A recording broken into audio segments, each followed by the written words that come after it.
Okay, that should do it. So how are you? I'm so glad that you're here. I'm glad that we're back. Okay. And Yes, thank you. Thank you very much. you said you have questions for me, correct? Now, yes, we have questions, but I thought that because there was a lesson that we were supposed to do, I remember 3 days ago Yes.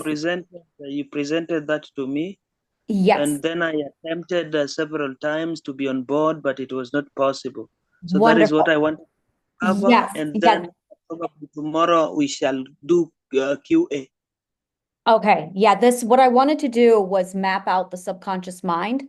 And I know we've talked about it, but it's something that we absolutely require a video for to show people the full map of the subconscious mind, the cognitive core, and then how it is related to mental illness and the development of the mind. This is vital. Also, how it links to psychology, so, or the academic disciplines. So I'm going to go ahead and pull up the whiteboard for this one. And there we go. And then when we're done, I'm going to be able to download these as a PDF, and then I'll be able to share them with you. I realized that we're at a point where I can't continue without you knowing precisely about the cognitive core, the four parts of the cognitive core. So let me see here. There it goes. Okay. Mother Nature works in five, or I'm sorry, in four mathematical formulas, always five. I have always four. I see five here, so I'm thinking, and they are always in groups of 3, 5, 7, and 12. Always, always, always, without any exception. Every one of her mathematical formulas is in 3, 5, 7, or 12. If it is a 5 or a 7, it is Mother Nature's harmony, which is her y-axis. If it is 3 or 12, it is her melody line, and you are working with her melody line. That's the x-axis. So our pulse is a count of 60. It's 60 because it's running on 5, which makes it our harmony. Clocks run on 60. So clocks are also on the same timeline. Our calendar is on 12. And this is where the calendar, the monthly calendar is on 12, but our days, the 24-hour time period is absolutely broken down by that 60 clock minute. So you're going to see 60 seconds, 60 minutes to an hour. You're going to see that pop up. If it's 40, that's where we see 40 from 8 rounds of 5. And then what we also see is the number 4 is a fulcrum, or it is also 40. So 40 and 4 are almost always fulcrums, always fulcrums. They are fulcrums of the 7. So if you see a 4 or a 40, it's in reference to that 70, which means it's the fulcrum on the harmonic line. But if you're dealing with a 4 on the 12 line, it's not a fulcrum. So the fulcrum only exists on the harmonic line. So this is the mathematical pattern that you see over and over again. It's at a point where if you don't see the pattern, it's because your data is wrong or you are not thinking on the right axis. So if you're thinking on the right axis, then the formula is going to match up. If your formula does not match up, you're on the wrong axis. And that tells you if you need to be thinking horizontally in a hierarchy or if you are thinking logically in a sequence. That is why this matters, is because you are either going to be thinking logically in a sequence or you are going to be thinking in a hierarchy up and down. So with this, we have 5 parts. So we are actually talking about the hierarchy in the order. We are talking about identity and then ethics. This is the logical system. And this is also the belief system. They work together. One is faith and the other is proof. And then we have the name, which is the summation. And then all of these things together give us our perspective reality. And there it is. Our identity is the foundation of all of this. You could very much say that the identity is on the bottom in a pyramid and is the foundation to everything else. But the identity cannot pass without doing an ethical check. This is where a lot of mental illness gets in the way. This is where a lot of mental illness develops, is identity wants, she decides, she chooses, she dreams, she imagines. All of this comes from the identity, but it has to be ethical. And these are the 12 ethics. You could even say they are the 12 barriers, because if it does not check out with these 12 rules, mental illness occurs. So the challenge really is, how do I get what I want ethically so that I can maintain my mental health? The logical and the belief system are 100% codependent. They are absolutely there's just no other way to put it. They are very much codependent. Every time I have looked at this, they keep turning back in on themselves, and they very much form their own cycle of system. The logic is what builds the foundation of the belief system. The belief system fortifies the logic. The belief system is faith, and the logic is proof. If you cannot have one without the other. This is the other massive conflict I've noticed, is every time someone tries to have one without the other, it does not function. That's when the system starts to deteriorate. So the logic is the logical fabric of comprehension. It's how we understand everything. All educational systems are the composition of the logical fabric of comprehension. So this right here is how and why an educational system matters. It is literally the laying down of sequence in the right order to build the logical proof, and that fortifies the belief, which solidifies the logic, which fortifies belief. And that cycle goes back and forth beautifully. This is also where we get into something that I call the abuser's door. The abuser's door is how trauma gets into the system, and this is what leads to all of the problems, is the abuser's door. I have seen most data that I've looked up comes at 140,000 bits of data per day. When that data comes in, our logical system does a checks and balances. The checks and balances is a logical proof that validates if it is true or not true. This is very much a binomial language of 1 and 0. This is the exact same stuff we see in computer language. 1, and my son will probably correct me if I'm wrong on this, 1 means closed and 0 means open. Yep, I got it backwards, he says. So 1 is open and 0 is closed. I always think 0 for open. Yeah, no, that's correct then. He says 0 means nothing. Yes, that's right. So it's closed, and as a result, you get nothing in. There's no data in. Our entire mind runs on the same process. So it's very much true or not true. And it's open to accept true, and it's closed to accept lie, or to reject lie. Mental illness happens when lie is received as truth, or truth is blocked. When you have this broken right here, that leads to an autoimmune. That's the autoimmune. Basically, it's autoimmune disease for the mind. That's what's going on right there. So when someone gaslights in narcissism, what they're really doing is changing their 1 to a 0 to accept the data. That data then goes into the logical proof system, which contaminates the data, which completely creates the misalignment. Now what ends up happening is you have misalignment between the ethics, the identity, the logical system. So the logical system, the identity right here, and the ethics, these three things all work together.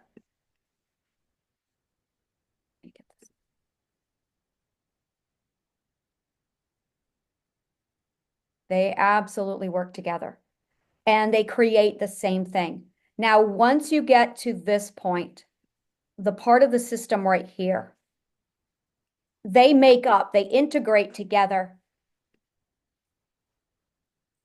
and they make up the name and the summation. So we hear what's in a name. The name is the summation of the identity, the ethics, the logic system, the belief system. It is very, very important. And then that leads to and builds our perspective reality. So this is everything in alignment as it is. In mental illness, the abuser's door, these bits of datas are changed to lies so that it then builds that logical fabric of comprehension, and the entire thing starts to misalign because truth no longer is functioning. This is our story health. This is our logical health. And this is also our social health. Our social health is how we eat data, how we consume the data. Our story health is who we are. And our logic health is how healthy we are in our logical system, belief system. If the wrong information is entered into the system that contradicts those 12 ethics, we have a problem. That's when we start to get the civil divide or the self-war, a self-civil war. The self-civil war is what leads to all mental illness. And it becomes a loyalty, a battle of loyalty versus of the self versus the abuser. Now, in this case, the abuser can be ignorance. It can be someone who does mean well, but they're wrong. It could be somebody who's malicious. It doesn't matter. This is the most vital bit of information to all of this is it does not matter intent. Intent is irrelevant. What matters is it's either they're right, so they could be ignorant. They could mean well and still be wrong, or they could be malicious. It could also be fear-driven. So with fear, you're looking at, would be a parent who projects their own problems onto their child. So then they start to parent out of fear to prevent the damage when in fact they're creating it. And then you have someone who truly is just evil. And it does not matter at all which one these are. And this is where education prevents all of this. A proper educational system 100% bypasses this entire problem, all of it. A properly educated parent will know how to parent properly. A properly trained religious leader will know that the 12 ethics cannot be violated while they're doing their teachings. While those people go on to tell others about their religion or their teachings, they will know not to violate those 12 ethics. And they will also be trained how to recognize people who are malicious. And that door, that abuser's door right there, is how the whole thing becomes contaminated. As soon as it becomes contaminated, it becomes a ratio. This is the dichotomy of self-conflict. And it's all about a ratio of self to not self. What we are looking at in that case is this is what depends on your calibration. So once there's a tipping point, once you reach 51% in favor of not self, then you get recalibration. That's when the rewiring of the nervous system occurs and you have mental illness. Now, prior to that point, you have cognitive dissonance, which in physics and in music is called out of phase signals. Out of phase signals is caused by misalignment of frequency. That's all it is. It's whenever you have something inside of something else that's inconsistent. So you have logic on one frequency, logic on one alignment, But then you have illogic that's on a different alignment. That's going to create that out of phase signals. And when that ends up happening, the entire thing is out of alignment. Once you hit that 50%, then this is the autonomic nervous system realigns to compensate.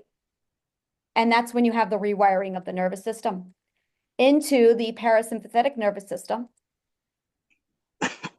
And then that leads to the vagus nerve being used as a supplement. You could say it's a supplement of the nervous system, like a backup. And what ends up happening after that is the entire system is shifted on a biological, because you cannot adjust the hypothalamus to adjust on this kind of a level and then have it not affect the entire biology, which is why we then see physical disease start to develop. So there's the entire chain reaction. Likewise, and you'll see Dr. Daniel talk about this a lot, where he comes in on the other end of it, where someone's in a car accident, they break an arm. We're still in debate about this one. I say that that begins with mental illness, because when you break an arm, you're going to have the trauma of the event, the association. He then argues, well, your arm is broken, therefore it leads to mental illness. I say it compounds it. We're still in a catch-22 debate of which causes which. It's interesting. That's one that I think will just forever be around. It's very much the same cycle. It's a catch-22, where you can also have an external and environmental coming in. And remember, everything is coming in with that 140,000 bits of data per day, every day. So you get into a car accident, that's bits of data that comes in. That's a big bit of data that comes in. You end up being diagnosed with a terminal illness. That's bits of data that's coming in. That completely shatters the entire cognitive core. So this here is your cognitive core. This is exactly what runs the core of the subconscious mind. Do you have any questions, or are you good at this point?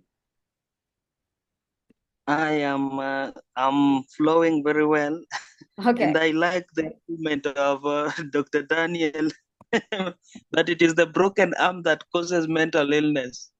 And on our side, we are saying that it is mental illness that causes the heart to break. See, Now, yeah, this is, exactly. I also want to say that if you're mentally healthy and you have a broken arm, you'll be okay with the broken arm. You'll look at it and go, all right, I yeah, have a lesson to learn. yes. So it is basically a mental problem that causes the arm to break. Yeah, right, exactly. The Yeah, first thing that comes is mental illness. That is what comes in first. That yeah, is why, because I've seen a scenario of an accident where the accident did not happen. There was a situation where the vehicle was about to roll, but it did not happen. But somebody screamed and died. So what killed them? Because accident did not happen. The driver controlled the car and stopped, but yeah. somebody died in the process. Mhm, Because like everybody was screaming that we are dying, we are dying, we are dying. And the driver controlled the car and it stopped, but mhm. there was a lady that died. So what killed them? Because the accident itself did not happen. Yeah, yeah. This is a So philosophical discussion. I would like to ask Dr. Daniel that question. According to his argument, then I will ask him that question. It's one that this is very much we're gonna have to have dinner and all of us sit down and we're gonna discuss this. It's gonna be 20 years later and we're all gonna have this conversation. It's Schrodinger's cat of psychology biology. That's what this is. All right, so then we have the 5 levels of the subconscious mind. These are also So very much the I have a hierarchy. question. I have a question. Yes. You have talked about the abuser door. That is where the trauma finds itself in someone's mind or system. Yes. And so the what usually opens this abuser door? The abuser's door. Oh, very, very good question. What opens the abuser's door? Very good question. Ignorance. Ignorance. Nothing else. Nothing else. Absolutely nothing else. The second ethic is when we are open to receive. And our first ethic is when we are closed to nourish. You cannot have both. You will either be closed to nourish or you will be open to receive. This is healthy. So first ethic is closed to nourish. And the second ethic is open to receive. Only learning happens at second ethic. You cannot learn if you are closed to nourish. You cannot. The third ethic is self-regulation. So you're toggling between these, properly balanced. That is vital to this whole thing working out. That is vital. Now, when you are in that second ethic position and you step into a world of education and learning, and this is the problem, if you have teachers who are giving you false information, who are having a bad day, who are not feeling healthy, who are mentally ill, then they are going to contaminate you while you are open to receive. Now you have the abuser's door. So you are always open to receive. The abuser's door is always there. Now, if you're educated, if both parties are educated, then you have the ability to say, I need to be closed.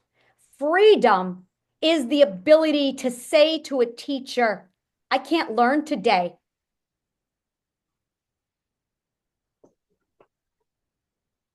If you do not have the freedom to close to nourish and choose when you are open to receive, if you do not have the freedom of the third ethic, you will have mental illness.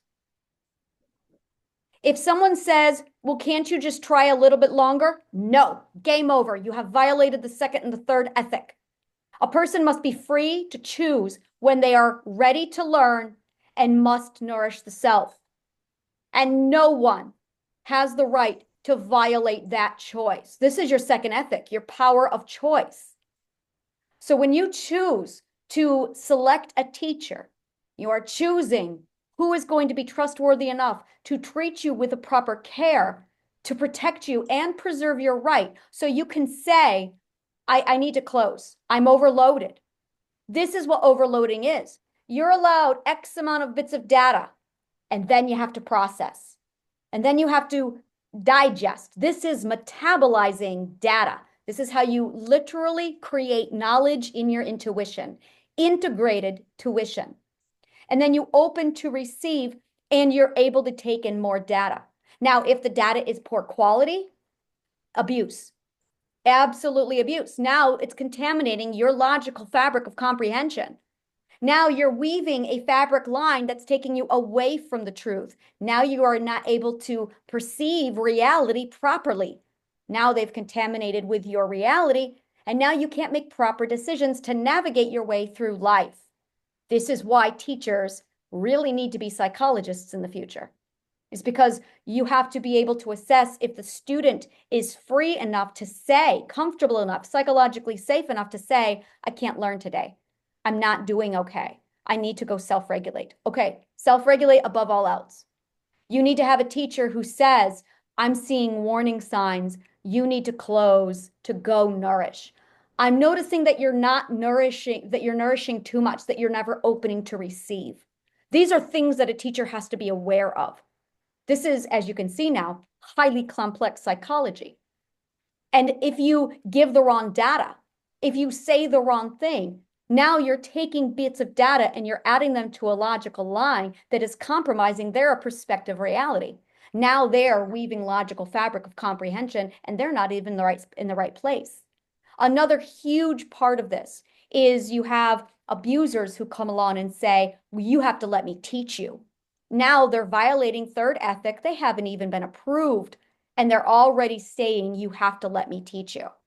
So they're violating the third ethic, violating the second ethic, non-consensually refusing your right to reject, forcing their lesson into you. So every time you're scrolling on YouTube, every time you're reading something, You are trusting the person to give you data that's true and accurate. If you haven't been trained how to define truth, then how do you know the teacher is good? If you haven't been trained to identify a good teacher, how do you know? Now, there's a logical fallacy out there, societal junk food, that states you're not qualified to assess a good teacher. That's not true. Not at all. A good teacher is someone who educates you on this stuff, who can explain things simply, who can identify where you are in the educational process to know precisely which sequence you require when. And this is something they should be covering you on day one. This is all about trust. Now, you have somebody who's not educated, they're a teacher, they're 22 years old, mentally ill, no evaluation done, and they just got out of college. They're placed in front of a classroom and they're told to teach. They have no idea what they are doing, none at all. They have one bad day. And this is the other part of the teacher. The teacher has to say, I am not okay to be around people whose subconscious mind is open to receive. So now you have to make the self-adjustment assessment to say, am I mentally healthy enough today to teach? Because if you don't, you are compromising the health and the subconscious mind of the students. You have a teacher who's having a bad day. She decides to slander the child, use humility to teach them in a horrific setting. Now you've taught the child it's not psychologically safe enough to open to learn. Now you've got people who don't want to learn. Now you have arrogance. The whole cycle this is where it spreads right here. Education is the only way to prevent the abuser's door. It is the only way.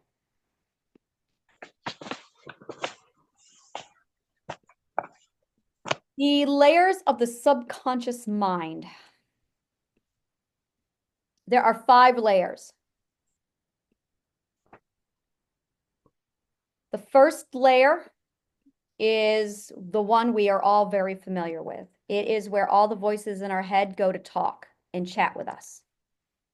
That is the first level. I call it headquarters. And for those of you who have seen the movie Inside Out, that's spot on. That's what it is. Absolutely. If you have, I'm going to go ahead and give you the multiple personality disorder side to this because I can, and why not? Now, I'm going to call multiple personality disorder multiple consciousness disorder. I had it, and I have my brain. I call it multiple consciousness disorder. Everyone has multiple personalities, but not everyone has multiple consciousnesses.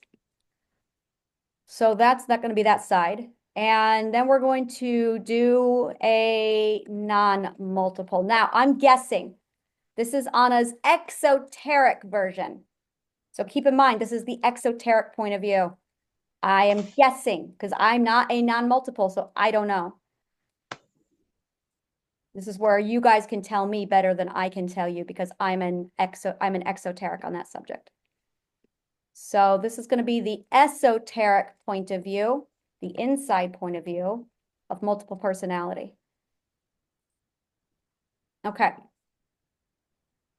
So this is where you have all the voices talking to you. This is where we have silent reading. And this is where we also have the 5 parts of the subconscious mind talking.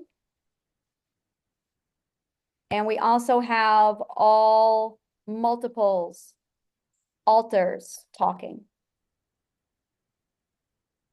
I am assuming on this side that you don't have the multiples talking, that you just have the 5 parts of the subconscious mind talking. That sounds like I want X. I'm afraid. I'm not any good. I'm terrible. I am worried. Stop. Go. Things like that. That is all in that first level of the subconscious mind. The second level of the subconscious mind is the maze. I call it the memory maze. Now, this is where it gets fun. I'm going to give you Anna's point of view, and I'm going to show you what other people have reported. Yeah, you know what? We're going to do it this way.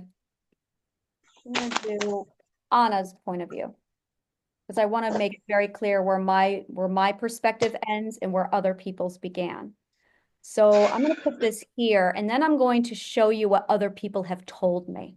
Yes, that is going to be excellent. I think that's the best way to do this, is other people. So this is going to be from Anna's research. So this is what people have said from other people. So what other people told me for the second level of the subconscious mind is they saw barrels, they saw boxes. That's for the second level. We all had something, containers of the subconscious mind. Now, on my side of it, I have a maze with doors.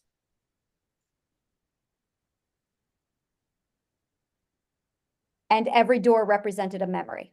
So that's where mine was, where they had it was the barrels or the boxes. But we all agreed, we all had the memory on that second floor. That's your mind maze or your memories. The third level of the subconscious mind is where the cognitive core is.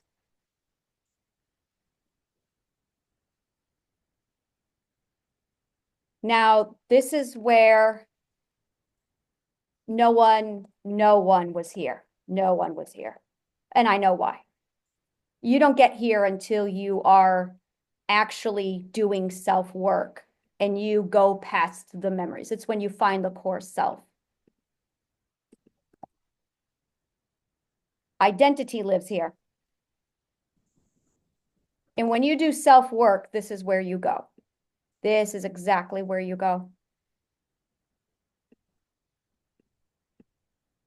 And this is going to be Anna only because I can't report on what others. There was the cognitive core. They had identity was here. And then there was the closet, which was the fourth level. It led to the fourth level. Now, this is going to be a journey through multiple personality. The fourth level. Oh, the other thing was the defense system lived here. The defense system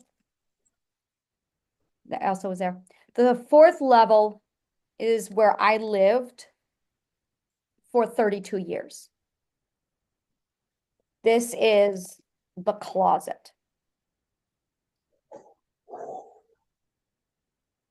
This is where the dirty little secrets are stored.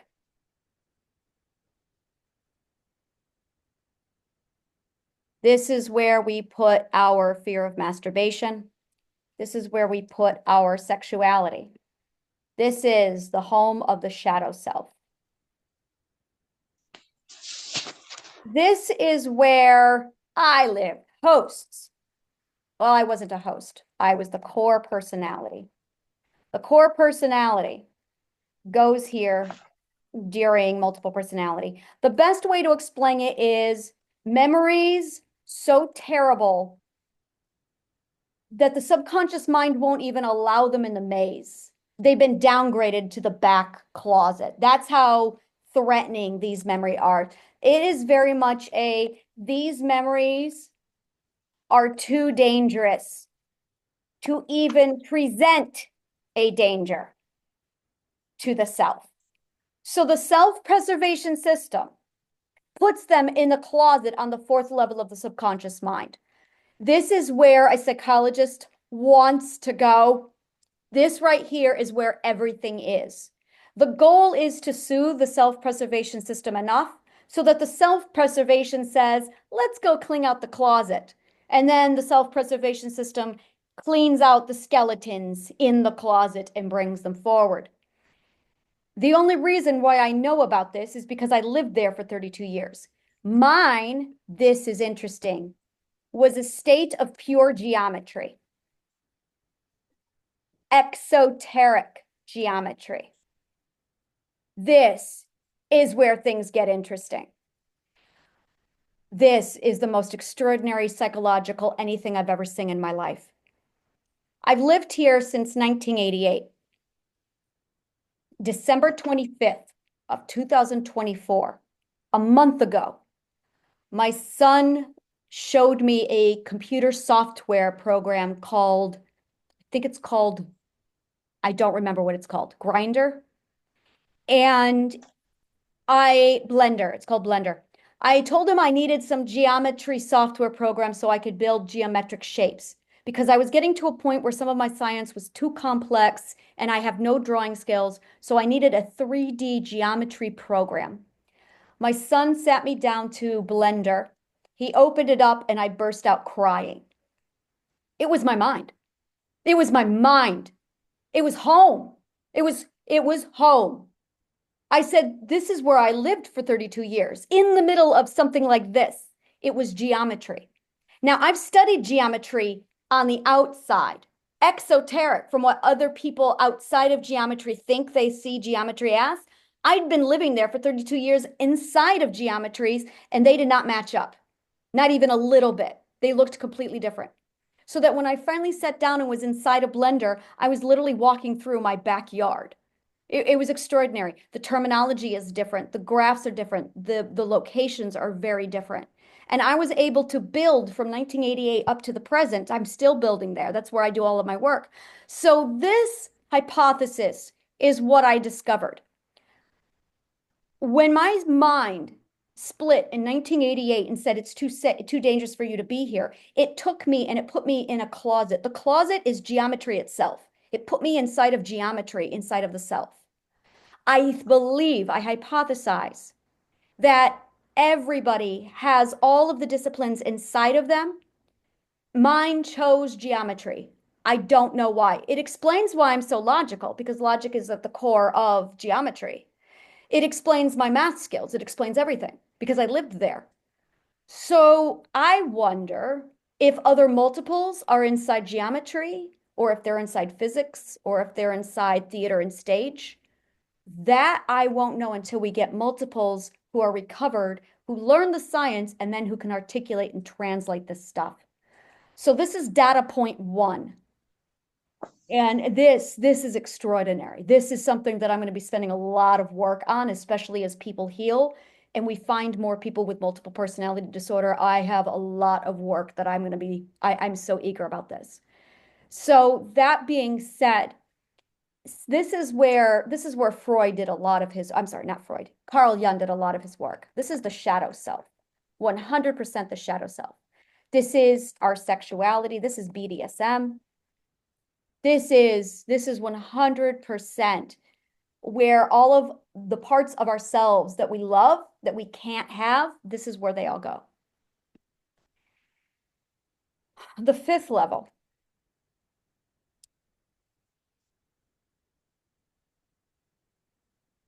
This is me referring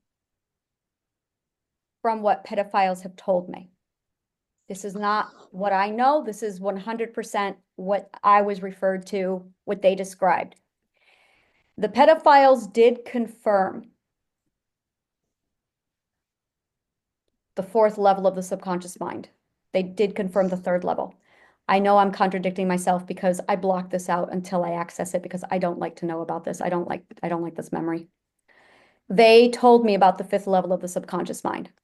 This is 100% where pedophiles go, where serial killers go. This is where the unethicals live.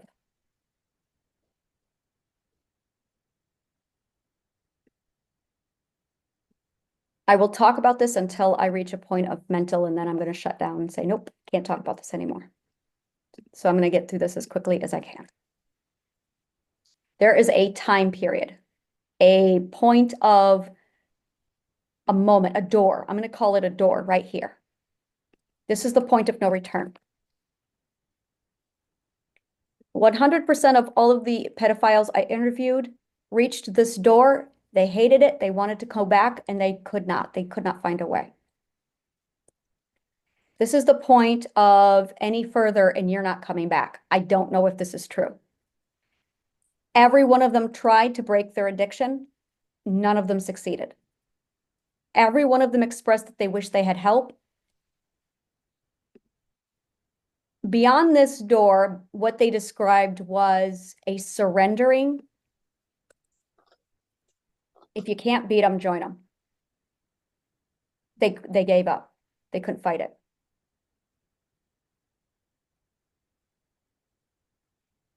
The way they described it was, you realize you're so much of a monster.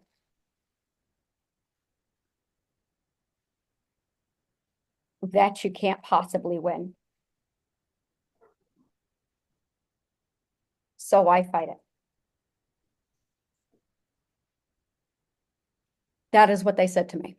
Every single one of them. They could feel it descending as they got closer to the 5th level. Every one of them described it. Every one of them reported the same thing. Every one of them got to the door and they knew, every single one of them knew that they were at the last point. They knew if they went any further. This is where most of them struggle and they fight it. I'm tapped out. I can't talk about this anymore. Those are the 5 levels of the subconscious mind.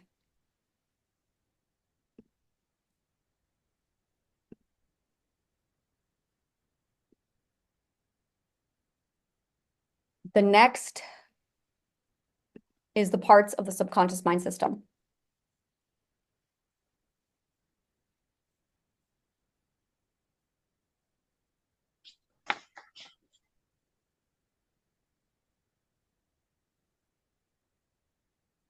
There are the 3 life titans.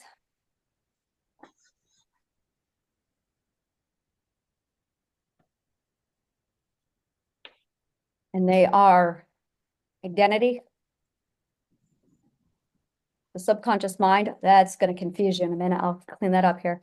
And then conscious awareness.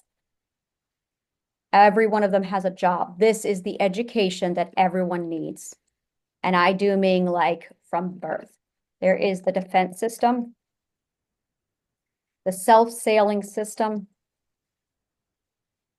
and the defense system is also part of this grows. It is the self-preservation system. And that leads to the terror system. The fear system comes before it. Okay. I would put that here.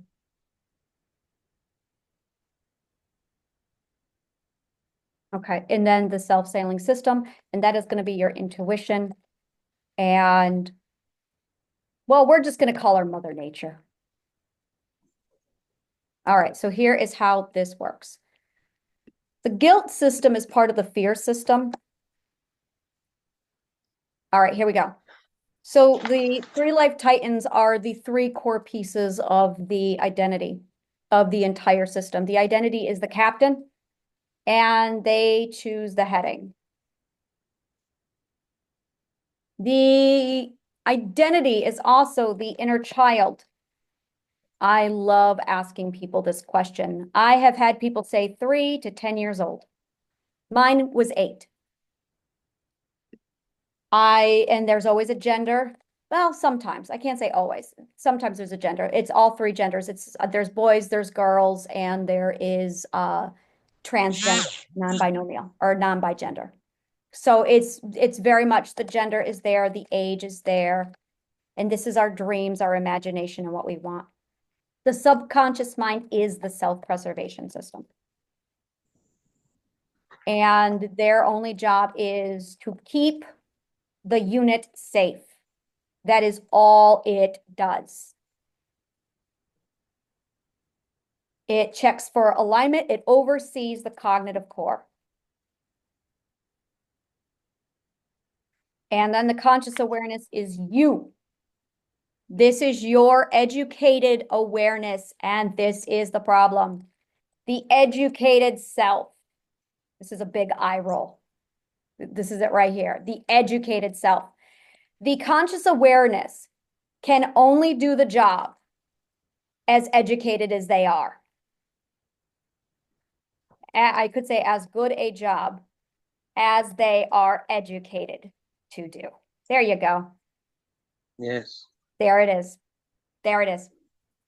The conscious awareness is the manager of the system, the navigator, and the CEO of the system.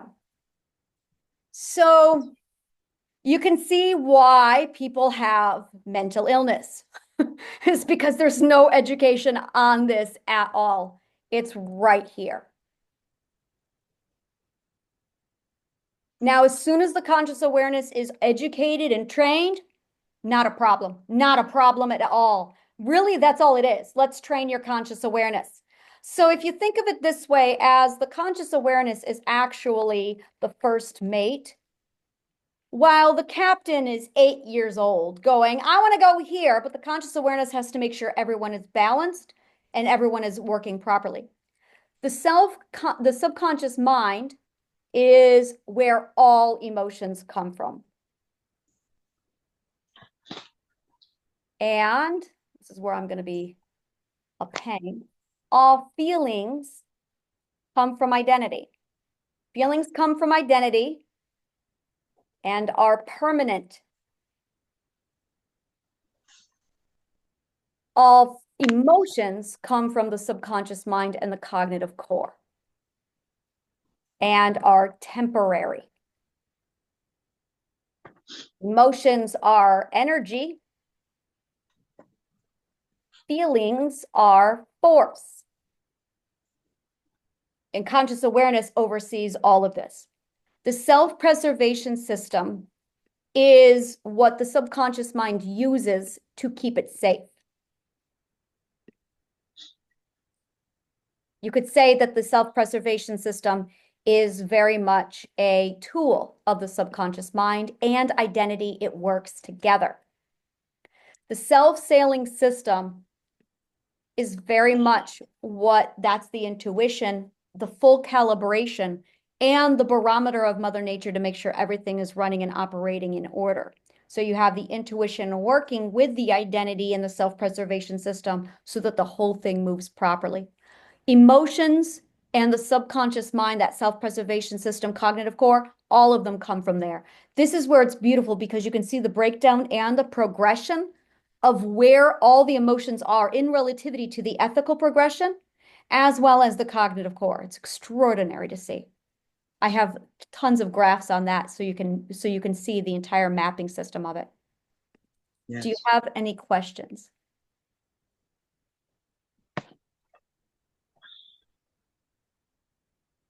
We have talked about the subconscious mind, where all the emotion emanates from, all the emotions. Yes. And even if somebody provokes you, does it runs to the subconscious and then the action takes place? Yep. I'm going to show you this. This is it right here. So now we're going to look at this for the emotional point of view. Let me grab my little, All right. yeah, this is beautiful. So someone provokes you. Now, first, we're going to need the 12 ethics. So let's go through those quickly here. Because it won't work if you don't see the 12 ethics. And then you'll start to see how it goes. And then you can throw any situation at me and I'll walk you through what's going on. So the first ethic is self-nourishment.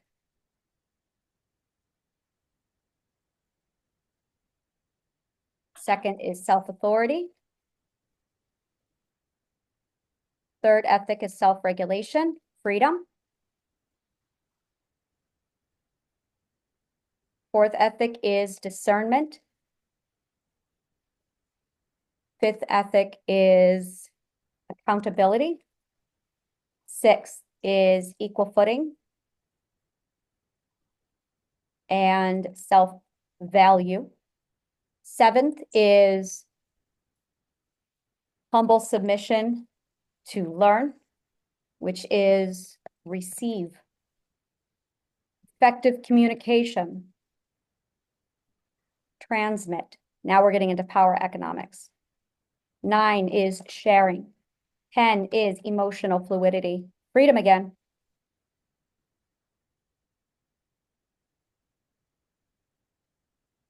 11 is logic. 12 is no judgment, which leads to forgiveness. And this is logical navigation. Okay, so 12 ethics right here. All right, so someone provokes you. Let's grab, someone provokes you, that goes data inside. The logical system assesses that the provocation is a discernment and it's also threatening your truth. When it threatens your truth, it immediately conflicts with your ethics, which are the 12 ethics. Now you have misalignment. You then have 3 choices to self-defend. So you want to protect the self. You can lash out. You can use the 4th ethic to withdraw, or you end up suppressing. If you suppress it, you validate that it's okay, and the abuse remains in, it's accepted, and it becomes part of your logical fabric. You now have misalignment. So now, when we talk about subconscious mind, where the emotions comes from, you see, in life, I've seen people whereby somebody can appear from nowhere, where we are now, me and you, and they tell us a particular word. And this word, you will find that it is only me that will find it offensive, but on your side, you will just be comfortable with the word. So why is it that some people perceive things when they are addressed in a group like me and you, when we are addressed by external individual, and then I take it offense and you take it normal? So what is the distinction between my subconscious mind and yours? The logical For fabric example, of comprehension is more, that's it. The logical fabric of comprehension. The word was entered into the system incorrectly. This is actually a very common problem, and it is poorly defined words. This is a lack of logic understanding. Words are logic. They are the same thing. Logos is the ancient Greek word for word. They are the same thing. Word is a summation of logic. And all of logic is a premise, a simple premise, which is a compound of word. The very first rule of logic is define the word. That is the first rule of law logic. If you cannot define the word, then you're going to have a problem. This is the problem. This is why words matter. It's because words are a science. They are 100% defined very, very strategically by science with a very precise process. The process is called taxonomy. This is what biologists use. Taxonomy is the science of building word out of former prefix and suffix to get definition. Words are not something that are birthed out of conversation. This is not true at all. We have a serious, serious educational problem when it comes to word, logic, and truth. This is one of the biggest obstacles we are going to face. But if you study logic, it clears it right up very clean. It's called philology, the science of word. It's part of linguistics. So a societal junk food is the belief that words don't matter. Oh, yes, they do. Words have a very precise definition to them. This is where this is my enjoyment right here. I started to be a writer in 1988. I was constantly looking up words. We had a dictionary that was this thick sitting on the shelf where I grew up. And it was simple. You get into an argument and then you walk over to the dictionary, you open the Goliath of this book, you look up the word, and whatever it said, it said. The word empath meant compassionate foresight, to think before you talk. That is what the word meant in 1988. That is what the word meant in 1998. That is what the word meant in 2006. Then the internet happened, and a document, a website called, what is it called? The Urban Dictionary was created. I had been writing books since 1988. I never in my life saw a word change. They don't. But suddenly, after the Urban Dictionary and the internet, with people saying, oh, words change, no, they don't. Writer, they don't change. Writers spend days researching the science of a word before putting it into a single book. Believe me, words don't change. Suddenly they were changing. This thing only started happening around the year 2010. 2010. The word rhombus has been in existence for 3,000 years. It has one definition. Words don't change. The word empath stopped meaning what empath meant, and now it means something completely different. You have one word with multiple definitions. So now people are learning the wrong definition for the wrong word. They don't know what the words mean. And arrogance has led to no longer looking up the words in the dictionary. Oh, but wait, there's more. As a writer, I'm sitting here looking up words and I'm sitting here doing my word search for my books, and I'm noticing that the dictionary is no longer accurate. The dictionaries around the last 5 years alone are changing. This is 2020 to 2025. I've been writing since 1988. This is a new problem. So I've always been an etymologist, a linguist. I have been studying words since 1988. And I knew this is a Greek thing. This is very much what we do in philosophy. You always go to the etymology. So I have been studying the ancient Greek educational system, the ancient Greek language, Akkadian, hieroglyphics, Persian, every ancient dialect you can think of. I've studied it. So I've been watching the analysis of language over the last 40 years. This is a problem that only existed two other times in history. During the Reformation of the 15th century and the 4th century when the Latin language was polished by the Council of Nicaea. It is a trick, narcissistic manipulative tactic to change words to control people. We see this happening in law. We see this happening in government and politics. You want to control the people? Change the meaning of a definition and you can control them all you want. It's a common thing that we see. So this started to take place massively in 2010 and then huge in 2020. So now you've got people not looking up definitions anymore. So now they hear a word, they think it means X when it actually means Y. This is literally communication breaking down on a massive scale. But if you go back to the original definition from the ancient Greek, hasn't changed at all. Part of the philosophical practice of word and definition, rule number 2, you always look at the etymology. You never look at anything but the origin of the word. That is the definition of the word. That's like saying we're going to change the laws of physics now. That's exactly what that's saying.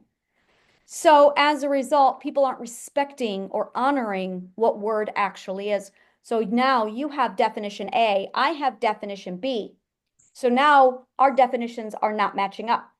Now that communication barrier is starting. This is called the communication gap, perspective gap. So now you're not understanding. Now we've lost relatability. Our story is starting to come down. Now let's add something else to it. Words are triggers. Words trigger emotions by association. Now there's two types of emotional trigger. The first type of an emotional trigger is an actual accurate one, like you see something horrible and seeing that same horror is going to trigger a horror because it's horrific. The other one is seeing something associated with a memory. One of my former friends watched her father beat her mother. During the fight, her mother's blood landed and splattered on the floor. The floor was black and white checkered. 30 years later, she sees checkerboards or chessboards and she triggers. It is a false trauma association where her brain has learned that the trauma is the memory of the checkerboard when that's not the problem at all. This is PTSD. This is exactly what PTSD does, is it associates trauma with non-trauma items or words.